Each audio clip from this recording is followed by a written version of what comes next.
All right, everybody. I am on air live with Frontproof Media founder Joseph Correa, camera shy photographer extraordinaire. What's up, man? Nothing much, man. How you doing? I'm all right. I appreciate you taking the time to do this with me, seeing as how we tried to do this like 2 weeks ago. Um, we were trying to do it through Anchor, and that app went south for us because we had done other things before, and you had come on the podcast for my podcast, the MMA Afterthought. But anyway, so me and you got excited about the Bellator heavyweight tournament, but before we get into that breakdown that we had a whole discussion on via text, um, why don't you let us know what we got on tap at Frontproof Media because the next 2 weekends are like combat sports heavy. Absolutely. So, very excited because the sport of boxing is closing out the year very, very heavy and very has some very exciting cards lined up. So tonight you have Lamont Roach Jr. versus Ray Perez in a 10-round junior lightweight bout. That should be a very exciting bout on ESPN2. Um, Switch gears to December 2nd, this weekend, upcoming. You have Miguel Angel Cotto versus Saddam Ali. That is for Cotto's WBO junior middleweight title, and it is the farewell fight for the legendary Miguel Cotto. That there is going to be also another fight that fans don't want to miss because I think Cotto is serious about this being his final hoorah. Hmm. Yeah. So he's fighting a guy, Saddam Ali. He's a contender, tough guy, has some great amateur pedigree. He's done a few things in the pros as well. Yeah. He's definitely not a nobody, but he's a smaller guy. They're fighting at 154. Saddam Ali has been a welterweight at 147. So he's a smaller guy coming up, but he's a good fight. So that should be exciting. And then the one we're all waiting for is on the 9th of December. And that's Oh, when two of the most skilled fighters in the sport of boxing will clash. Both two-time gold medalists. You have Vasil Lomachenko versus Guillermo Rigandao from Cuba. Uh, that's that bigger than the Koto fight. That's like more. That's more popular. Absolutely. For fight fans, for real boxing fans, like if you're really into technical fighting, Hmm.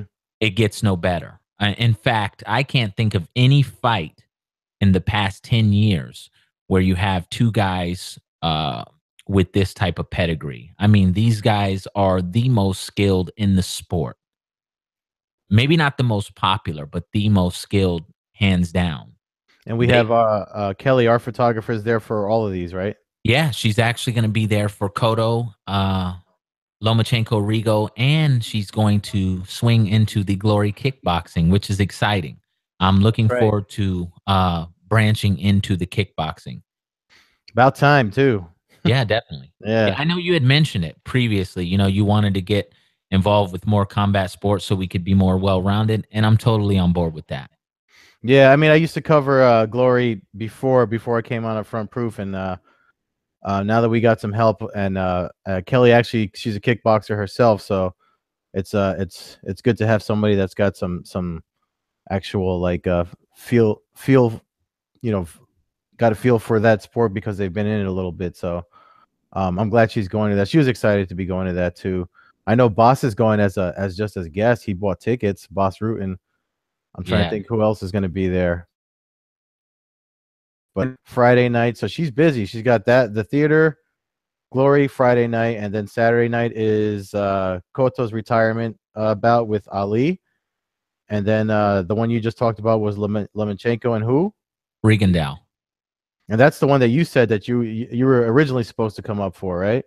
Absolutely. I mean, Rigo, if you've never seen him fight, or Lomachenko for that matter, if you've never seen these guys fight, I urge you to go on YouTube right now and pull up some of their fights. I mean, they're magicians.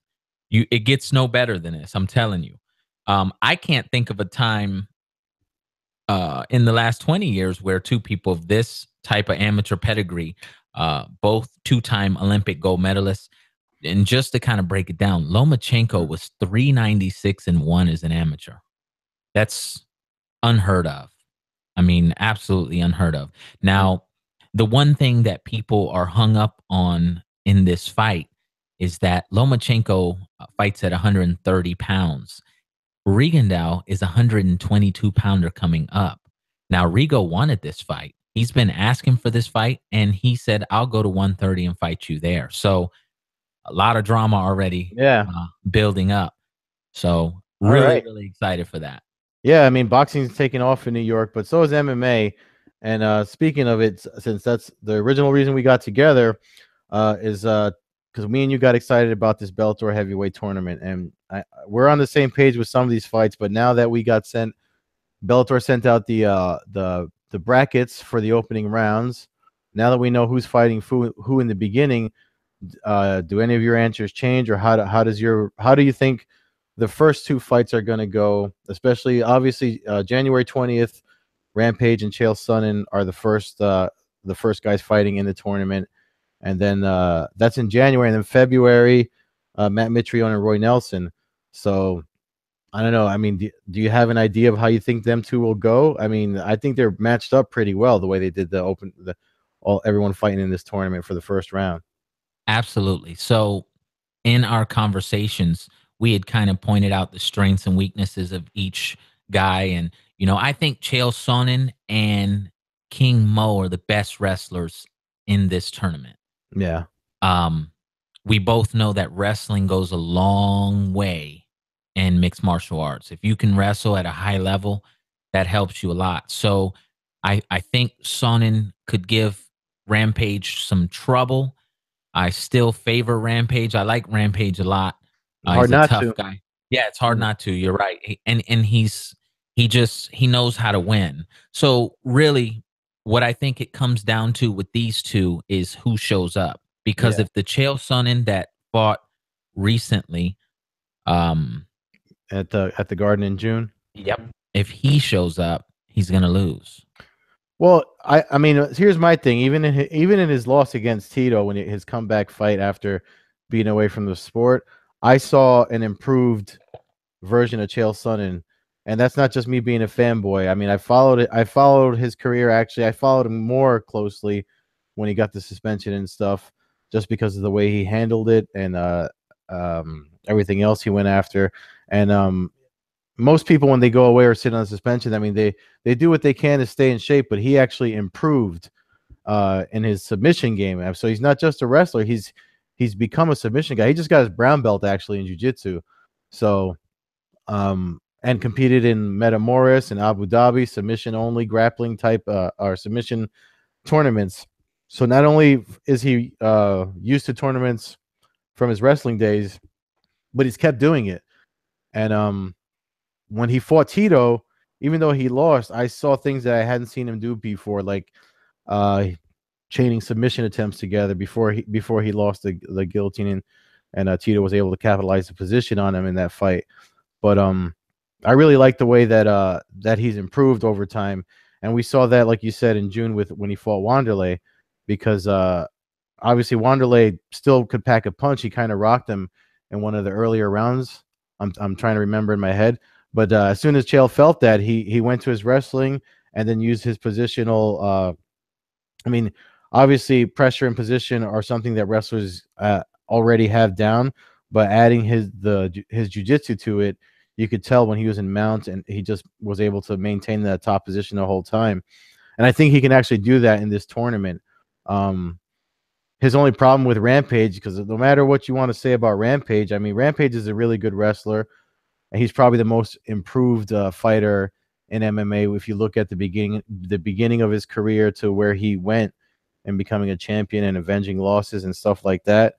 And he's had some health problems. He's talked about his thyroid and his knee issues, but even with that happening when he fought, he still hits hard as hell. And Absolutely. And yeah, his takedown defense is very good. yeah, He's very good at takedown defense. So I think that will work in his favor. I just don't know.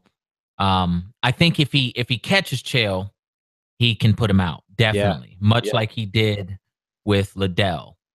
yeah, But if Chael's smart and he can kind of smother the punching and get inside and somehow find a way to take Rampage down, that's where I see weaknesses in Rampage's game. Again, I favor Rampage. I think that he is the naturally bigger guy. yeah, So I think that that doesn't always play a big part, but the saying goes that a good big guy can beat a great little guy. So um, I think I favor Rampage for that reason. yeah. Yeah, no, I mean that's why I said all of these opening round matchups are really tough because they're pretty evenly matched. Um, even with when you look at the Matt Mitrione and Roy Nelson fighting each other, just because I think Mitrione has better cardio, but he can get dropped. Like anyone can get dropped that gets hit by Roy Nelson, and people always talk about Roy Nelson's underrated submission game. So the weird thing about that fight is, um, if Nelson advances after their if they fight and Nelson advances, and he has to fight the winner of Fedor and Frank Mir, I'm pretty sure you'd have to check. I meant to check before we start this, but I'm pretty sure Frank Mir and Roy Nelson actually grappled each other in a grappling competition, but I don't remember who won. Um, so that I mean that could be something that people could reference if they do wind up fighting each other. So that's what makes this tournament so cool. Um, but you were saying me and you were both on the same page with the final fight with King Mo and Ryan Bader. I mean Bader's a tough dude too, though. He is the current light heavyweight champion, and by entering this tournament, he's looking to be a two division champion with the big boys over there at Bellator. So I don't know. I don't know, man. It's hard to call the next few. I mean, Chael and Rampage are first, and I mean, in all honesty, they're all coin tosses. I don't know. What do you think? Well, with the Mitrione and Nelson fight, I like Roy Nelson a lot too. Mm-hmm. Um, he actually is. Him and Rampage are the ones who really got me excited about the tournament. Yeah. And but Mitrione has really improved his game. I know that Nelson beat Mitrione in 2012, That's right. and that's going to play at least a small part because you have a mental edge over your opponent. Now, granted, Mitrione's a different guy now. Yeah, Definitely. he He's actually looking forward to fighting him again too. Yeah, So he's way more well-rounded. So, you know, but it still has to have a little part in his head that this man beat him. And Roy Nelson can knock anyone out, and he can take a punch. I've only seen him knocked out once, yeah, or hurt. yeah, He gets hit with everything and just keeps coming, and that does something to your opponent's morale. So it'll be interesting to see. I know a lot of people think Mitrione could make it to the final of this thing, but I don't think he can sleep on Roy Nelson. Roy Nelson's been doing it a long time, and he's upset a lot of people. yeah. Like when you knew who was going to be in the tournament, it was easy, and that's when you and I first started talking about this. It was easy to speculate on who's going to go where, and we had kept saying, but we don't know who's fighting who first. And now that they arranged the first fights, it's really hard to stick to what. Like I still favor King Mo only because he's done these types of MMA tournaments more recently than the other guys and did well in them. But I mean, like everybody, he's getting on in years, and he just got over a really long injury. So who knows how much that's going to play into his fight against a monster like Ryan Bader? Because Ryan Bader, I mean, he's a game dude. It's a funny thing. I just finished reading. I'm reading Dwayne Finley's book, In the Cold Distance, and chapter 15, I think, is when he talks about when he met Ryan Bader and interviewed him. and just talking about his drive and the way he looks at competition as just always trying to top himself. And this tournament is it's literally when we got the email about the matchups, and the fact that that's when it hit me. I was like, wow, this guy really is driven, because he's trying to be the light heavyweight and heavyweight champion at Bellator. And he kind of just got there. His first fight was for the title against Phil Davis in June, the same card that Chael was on. So um I actually think that's a tough fight for King Mo. But King Mo is like a an expert. Like you said that about the wrestlers. I mean, they're all used to tournaments and doing multiple matches in one day, and this is going to be spread out over a year. So Correct. so maybe we're still right. I don't know, man. It's definitely I feel like it's harder to call now that we know who's fighting who. It's funny because with that fight, it's light heavyweight against light heavyweight, really. I mean, they're fighting as heavyweights, but they're both light Yeah. heavyweights. Um, and there's kind of some drama in there because if I'm not mistaken, Bader is the light heavyweight champion currently, right? Yeah, yeah. So if King Mo beats him, he doesn't get the belt. So Yeah, not in the tournament. Yeah, you're yeah, right. exactly. So it's kind of there's a little bit of drama, which makes this fight even uh more of something to look forward to Yeah, because because even uh, if he beats him and the belts don't change hands, that's still like bragging rights. He can walk around and say, "I did beat you." You correct. know? Yeah, yeah, you're right about that. I didn't even think about that. Mhm. I mean, And I thought about it, but I didn't think about it in that way. So that's a good way to look at it. The drama, so I more reason to watch it, right? yeah, absolutely. No, that's an exciting one. I think King Mo has the advantage there, but it's still going to be an exciting fight. You still can't take it away from the Yeah. champion without it happening. So, um, I looked into your inquiry a moment ago, and it was 2003 that Mir and Nelson grappled, and Nelson got him. So Nelson won by points or submission, Um, or does it or does is that not in there? he just defeated him, is what I see, and then they fought again at UFC 130, and Frank Mir won. Mm. Yeah, he 130 is a long time ago, though. long Too. time I ago. mean, Yeah, absolutely. everybody's different. I mean, the thing is with combat sports, it's like I don't know. When you get older, combat sports athletes, like, they take so much damage. It's like they age faster than the average Joe. Correct. So you really don't know how they're going to move. That's why when Rampage started complaining about his knees back in what was it, 2011, when he first started fighting I remember Bjorn Rebney was running the show back then, and that's when he was saying he had knee issues. So I mean, and I don't know how badly people want to see, like, if he advances and he winds up fighting King Mo. That's going to be the third time that they fight, Yeah. which is like I mean, people don't seem too excited about that, but it's definitely a possibility. There's just so many ways this thing could go. Correct me if I'm wrong though. They split the series. It'd be a rubber match. Am I right? Yeah, yeah. I mean, it would be I remember the first fight. There was controversy though, because I remember when the first time they fought, I believe King Mo lost a decision, Yep. and he was I remember him saying in the in cage post fight interview, he yelled right at Bjorn Rebney, who was still the president back then, and he was like, you know what, this is a sham. And he actually said he told Bjorn Rebney to cut him. He's like, if you don't like me, just cut me if you're gonna rob me of wins like this. So I mean, I honestly thought Rampage won too, because he commented about Rampage actually said he didn't want to fight Chael in the first round because of his fights with King Mo. He said he didn't want to get his leg humped for 3 rounds. So I don't know, man. I'm excited. I know you're excited.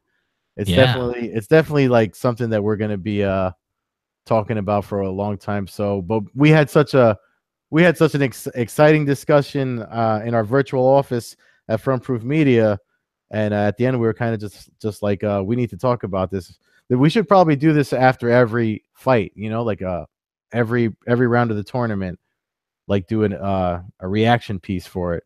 Unquestionably. If fight fans aren't excited for this, then they're not fight fans, in my opinion, because this is what combat sports needs. Yeah, It's been proven that these tournaments work, man. People that's get right. into them. That's It's right. We were just talking about that when we tried doing this the first time when you were correct. talking about the boxing tournaments. Correct. Correct. Boxing tournaments, there's one going on right now. In fact, um, the Super Series, and it's doing well. You know, people like it. It's Yeah. just it pits the best against the best, and sometimes you don't get the super upper echelon elite guys, but you get that next level guys who are ready to take that next step, Yeah. and you find out.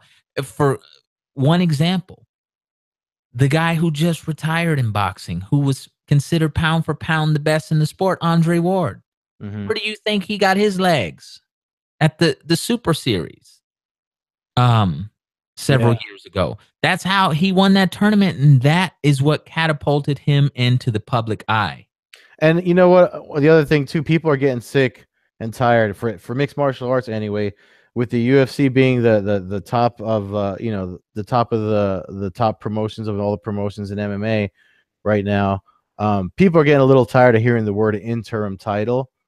I mean, as soon as something goes wrong in the division, they throw an interim title in there, and people are tired of that. A tournament fixes and cancels all that nonsense out. And like Correct. you said, I mean, that's why people get excited for it in boxing, and people are excited for this in 2018. I mean, I couldn't be more excited.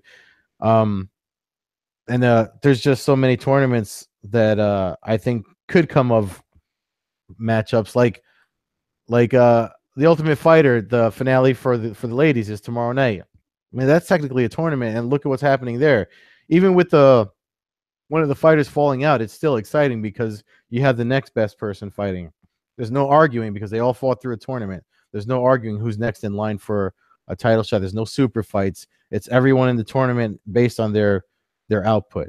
They earn it. Yeah, Exactly. They earn it, and you know what? It's the best fighting the best because they prove they're the best by making it there yeah, to the end. You know, yeah, you can get a fluke win, and you know, you can get some momentum and go to the top and not be the best in the tournament, but and you may win the tournament. You know, somebody who's the underdog and really to the outsiders be the person who shouldn't have won, but you know, you learn from the experience nonetheless. yeah, Regardless, you grow as a mixed martial artist or a boxer, you know, or a martial artist. Let's just call it what it is. You grow. So there's no you can't deny that tournaments are great for fans, great for the sport, great for the growth of combat sports. Period. yeah. Man, well, when we first tried to record this, you talking about the Super Series. What was the other? That's why we needed Hector here. Uh, the boxing tournaments that there was the boxing tournament that he mentioned something in 2003. There was one that people were really excited for, and then because you had talked about ones like that, and then the ones that go on too long. And this is going. I feel like to have it stretch out. The Bellator one stretched out over a year, and I feel like that's just right. You know what I mean? Like because if they all do it in one night, I mean these big guys are going to get hurt. Not everyone's going to make it to as far as they'd like to, but to span it out, though, stretch it out over 1 year, the way that they're doing it, I think that's perfect timing. Okay, so the one you're referring to was the Super Six World Boxing Classic. That was the one from 2009 to 2011. That's the one that Andre Ward won and Okay. came out of. And they had some spectacular talents in there. They had Mikkel Kessler. They had Olympic bronze medalist Jermaine Taylor from the United States. They had Arthur Abraham, Carl Froch, um, Alan Green. But what if that one went on for a while though? Didn't you say people started getting a little tired because it was dragging? Or Went on for 2 years. yeah, But you know what? In that tournament, you had WBA super middleweight champion Mikkel Kessler. You had WBC super middleweight champion Carl Froch. Um, Andre Ward was the gold medalist. You was it know, was it because anybody got injured or anything, or it was yeah, just there were some injuries, okay? and some fill-ins. I forgot to mention Andre Durrell was in there as well. He was an Olympic bronze medalist. So you had pedigree in there, Yeah. and all of those guys pretty much went on to have fruitful careers. So So it the proves that. yeah, no, definitely, definitely. But the reason I ask about the injuries is because you just talking about it made the question just jump in my head.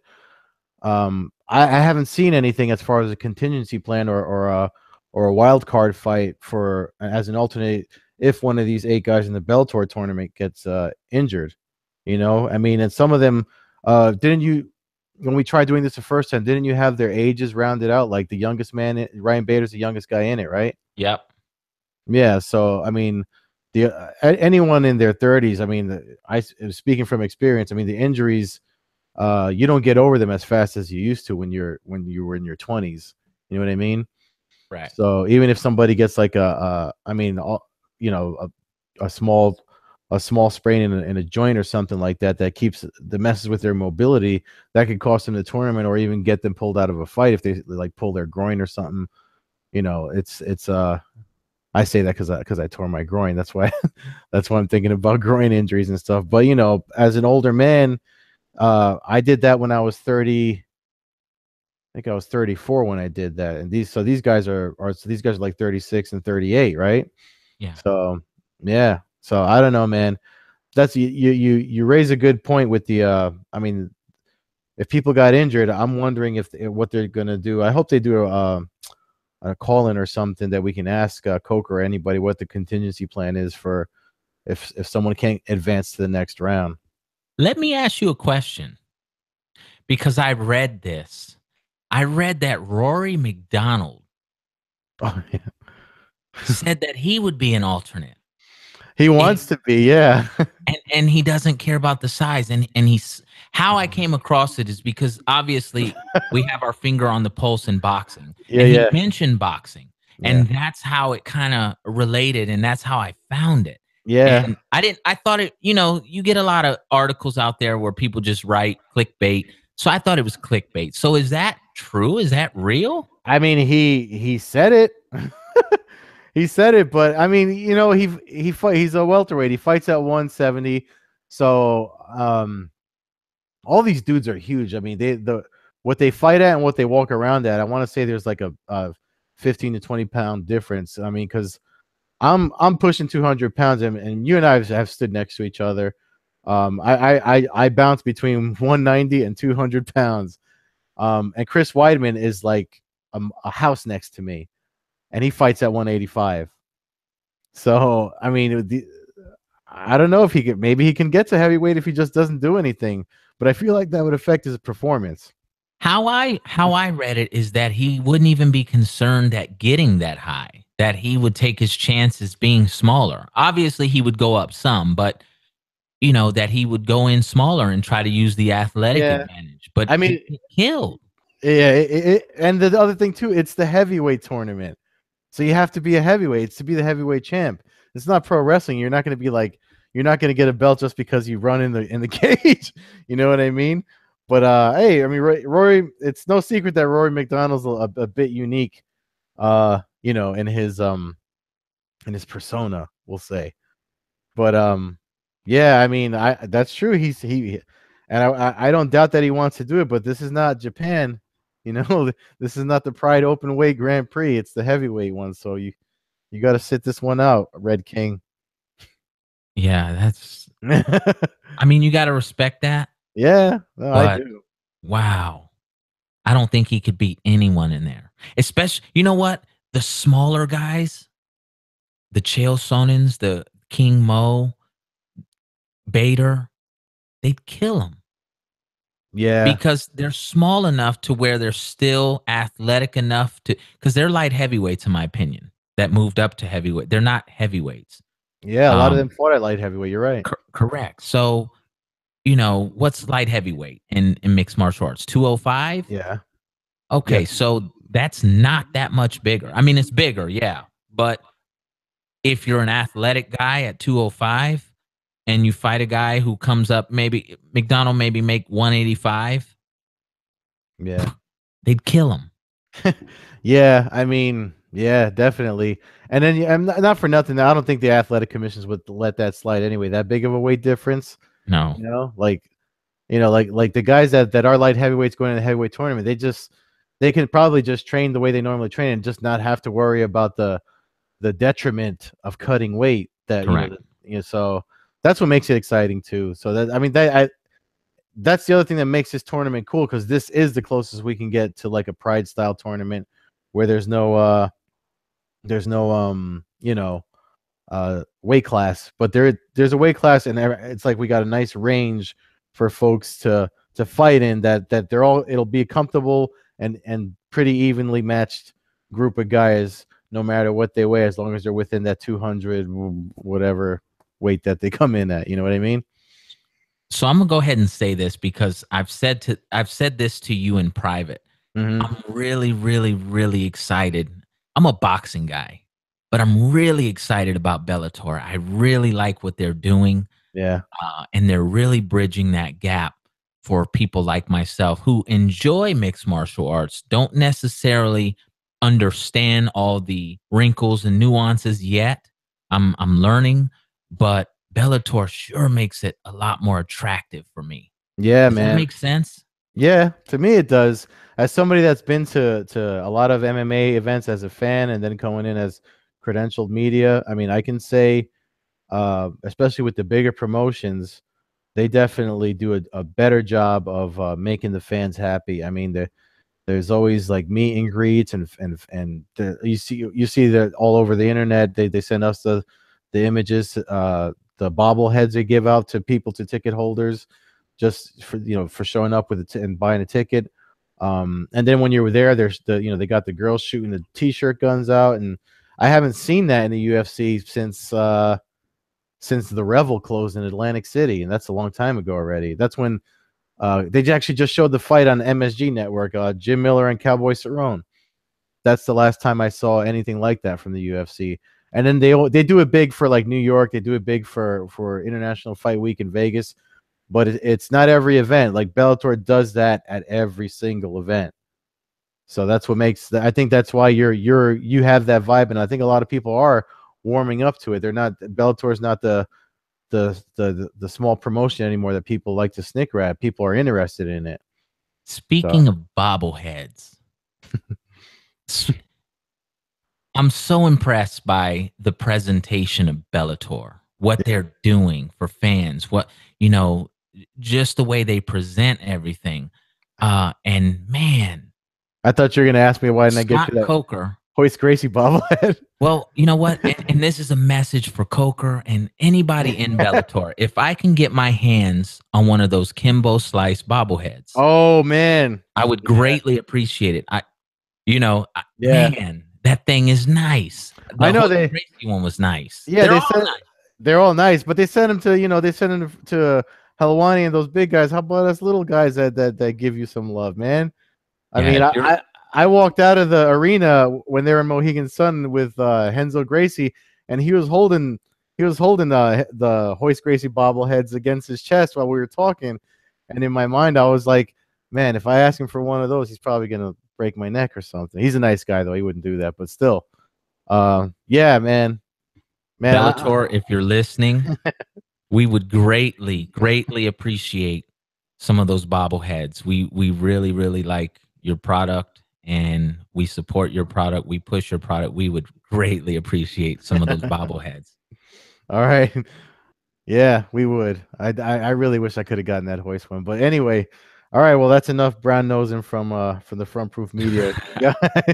But all right, Joseph, man, I really appreciate you taking the time to do this with me. We definitely should do one at the end of every tournament fight. I think, especially since we paid so much attention to what's going on over there. But if there's anything left before we close out, I'm trying to think what else do we have to plug. We plugged the boxing for the next 2 weeks. The t-shirt's still on sale on the site, right? T-shirts are on sale at frontproofmedia.com. Right now, we are doing a buy one, get one half off. So if you are interested in getting the shirts, go to frontproofmedia.com, order your shirt. You'll get a coupon code for a second half off. If you haven't seen the shirts, they're great. They're very soft and they're nice shirts. So make sure to stop by frontproofmedia.com. Also, make sure to follow us on Instagram and Twitter at Frontproof Media. Twitter, Instagram at Front Proof Media. If folks that don't know, I'm at Carbazel on Twitter. and frontproofmedia.com to check out the opening round brackets for the tournament we just talked about. And all these breakdowns that Joseph and I do will be posted there as well. So thank you for listening. Thanks, Joseph, for tuning in. And we'll talk to you. I guess, after January 20th. We'll do this again, right? Absolutely. All right, man. Thanks again for coming out. No doubt.